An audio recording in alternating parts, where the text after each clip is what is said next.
Hello everyone.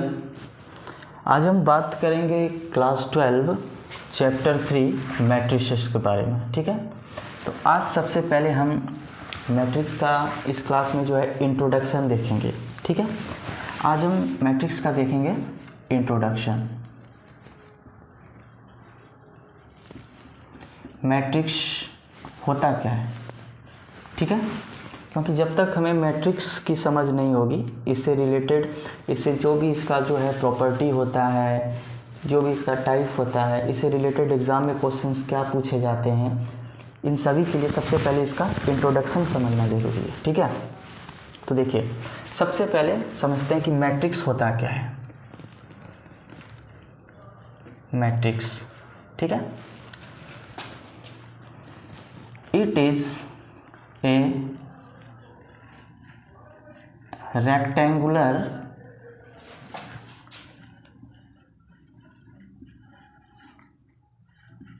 arrangement of data in forms of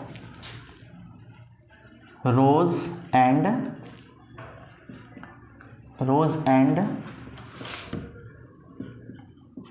column. ठीक है, matrix क्या होता है? It is a rectangular arrangement of data in form of rose and column. देखिए, रोज and column का ज्ञान तो हम लोग जो है बचपन से ही इसको लेते आ रहे हैं। स्कूल में प्रेयर के दौरान भी जो है रो और कॉलम, इसका आइडिया हम सबको पहले से ही है, लेकिन फिर भी समझते हैं रोज एंड कॉलम। देखिए, ये कुछ हॉरिजॉन्टल लाइन जो है पास हो रहा है। ये जो हॉरिजॉन्टल लाइन है, हॉरिजॉन्टल लाइन जो ये दिख रहा है, ठीक है, इसको बोलते हैं रोज। और इस प्रकार का जो वर्टिकल लाइन होता है, वर्टिकल लाइन होता है, इसको हम लोग बोलते हैं कॉलम। क्लियर है? तो it is a rectangular arrangement of data in forms of rose and column, यानी कि एक रेक्टेंगुलर अरेंजमेंट करेंगे हम लोग किसी भी डेटा का रोज और कॉलम के रूप में, तो इस अरेंजमेंट को ही हम लोग बोलते हैं मैट्रिक्स। जैसे एक उदाहरण के तौर पर, एग्जाम्पल के रूप में हम लोग लिखते हैं यहाँ पर पेन, पेंसिल, बुक और चौक। ठीक है, तो ये वाला जो लाइन हॉरिजेंटल दिख रहा है, ये लाइन, ये वाला, इस लाइन को, ये जो दिख रहा है इधर से पेन और पेंसिल, ये हॉरिजेंटल है, इसको रो बोलते हैं। ठीक है, और ये जो पेन और बुक दिख रहा है ऊपर से नीचे, ये, इसको हम लोग कॉलम बोलते हैं। दूसरे एग्जाम्पल की तरह अगर हम इसको समझें तो 1 2 3 4 5 6, ये जो 1 2 3 है, ये जो 1 2 3 है, ये बिल्कुल हॉरिजेंटल लाइन में लिखा हुआ है, तो ये 1 2 3 रो है। ठीक है, और ये जो 1 4 जो लिखा हुआ है, 2 5 जो लिखा हुआ है, 3 6 जो लिखा हुआ है, ठीक है, इसको हम लोग कॉलम बोलते हैं। अब इस मैट्रिक्स को हम लोग ए के रूप में रिप्रेजेंट करते हैं। ठीक है, और ये जो पेन, पेंसिल, बुक और चौक जो है, ये सब कहलाता है एलिमेंट्स। मतलब ब्रैकेट के अंदर जिन भी चीज़ों को हम लोग रखते हैं, जिन भी चीज़ों को हम लोग भरते हैं, उसको हम लोग बोलते हैं एलिमेंट्स। ठीक है, तो ये जो 1 2 3 4 5 6 है, ये सब एलिमेंट है, और इस एलिमेंट को हम लोग सजाए हैं रोज और कॉलम के रूप में। क्लियर?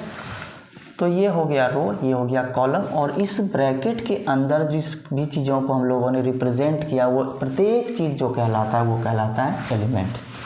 यहाँ तक बात समझ में आई? अब होता है order of matrix. Order of matrix क्या होता है? ठीक है, तो ऑर्डर ऑफ मैट्रिक्स होता है number of rose into number of column. Order of matrix होता है number of rose into number of column. अब इसी एग्जांपल को देखते हैं। यहाँ पर लिखा हुआ है 1 2 3 4 5 6 और 7 8 9। ध्यान से देखिए, इस मैट्रिक्स में आपको टोटल कितने रो दिखाई दे रहे हैं? ये फर्स्ट रो है, ये सेकेंड रो है, ये थर्ड रो है, ये फर्स्ट कॉलम है, ये सेकेंड कॉलम है, ये थर्ड कॉलम है, यानी 3 रो इंटू 3 कॉलम। हम लोग सबसे पहले रो को रखते हैं, उसके बाद कॉलम को रखते हैं। तो ऑर्डर ऑफ मैट्रिक्स होता है number of rose into number of column. यानी अगर हमको कोई भी मैट्रिक्स दिया हो और पूछे कि बताइए इस मैट्रिक्स का ऑर्डर क्या होगा, तो फॉर एग्जांपल के तौर पर अगर इस मैट्रिक्स को देखें तो इसमें आपका 2 रो है और 3 कॉलम है। इस मैट्रिक्स में 3 रो है और 3 कॉलम है। ठीक है, 3 रो और 3 कॉलम है। और एक एग्जांपल के तौर पर लिखते हैं 1 2 3 4 5 6 7 8 9 10 11 12। यहाँ पर देखते हैं इस मैट्रिक्स में टोटल कितने एलिमेंट हैं, तो 1 2 3 4 5 6 7 8 9 10 11 12, टोटल 12 एलिमेंट हैं। अगर पूछिए बताइए इस मैट्रिक्स का ऑर्डर क्या है, तो इसमें टोटल 1 2 3 रो है। ठीक है, टोटल कितना रो है? 3 रो है। और कॉलम पूछे कितना, तो 1 2 3 4 कॉलम है। यानी हमेशा हम लोग रो को पहले रखते हैं और कॉलम को बाद में रखते हैं। अब सबसे ज़रूरी बात, किसी भी मैट्रिक्स में हम लोग एलिमेंट को कैसे रिप्रेजेंट करते हैं। ठीक है, तो इसका तरीका है, हम इसी मैट्रिक्स से समझते हैं। इसी मैट्रिक्स से इसको रिप्रेजेंट करते हैं A11 A12 A13 A14, A21 A22 A23 A24 A31 A32 A33 और A34। आप ध्यान से देखिए, A11 जैसे यहाँ पर लिखा हुआ है A11 रिप्रेजेंट करता है मैट्रिक्स के फर्स्ट रो और फर्स्ट कॉलम के एलिमेंट को।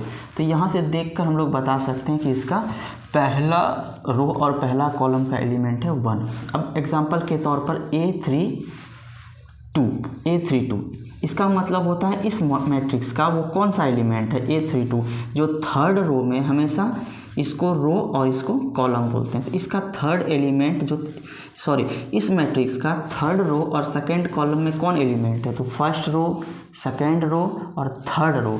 तो थर्ड रो और सेकंड कॉलम, थर्ड रो और सेकंड कॉलम, इसमें कौन सा एलिमेंट है, यहाँ थर्ड रो और सेकंड कॉलम में, यहाँ पर हम लोग चेक करते हैं यहाँ से। ठीक है, A31 A32 यानी वो 10 है।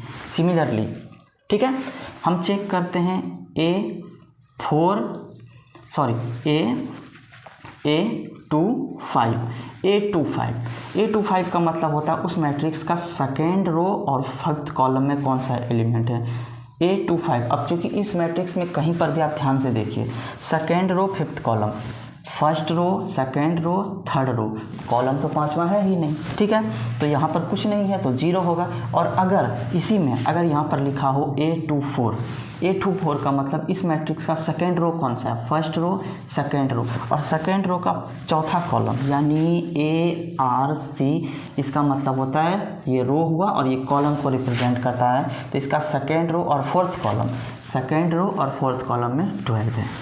ठीक है, तो आज हमने जाना कि मैट्रिक्स किसको कहते हैं, मैट्रिक्स के अंदर पाए जाने वाले जो जितने भी डेटा, क्योंकि हम लोग डेटा को ही रिप्रेजेंट करते हैं मैट्रिक्स में, और एक रेक्टेंगुलर रूप से हम लोग इसको दर्शाते हैं। रेक्टेंगुलर आपका जो होता है ये रिप्रेजेंटेशन होता है मैट्रिक्स का, बड़ी ब्रैकेट में होता है, इसमें रो और कॉलम में डेटा भरे जाते हैं, और प्रत्येक जो भरे जाने वाला जो डेटा होता है उसको एलिमेंट कहते हैं। एलिमेंट को हम लोग कैसे पहचानते हैं, तो उसका नाम दिया जाता है A11 A12 A13 A14। ठीक है, तो आज मैट्रिक्स के इंट्रोडक्शन का ये फर्स्ट पार्ट कंप्लीट होता है। नेक्स्ट पार्ट में हम लोग पढ़ेंगे मैट्रिक्स कितने प्रकार के होते हैं। ठीक है, तो मिलते हैं अगले वीडियो। Thank you.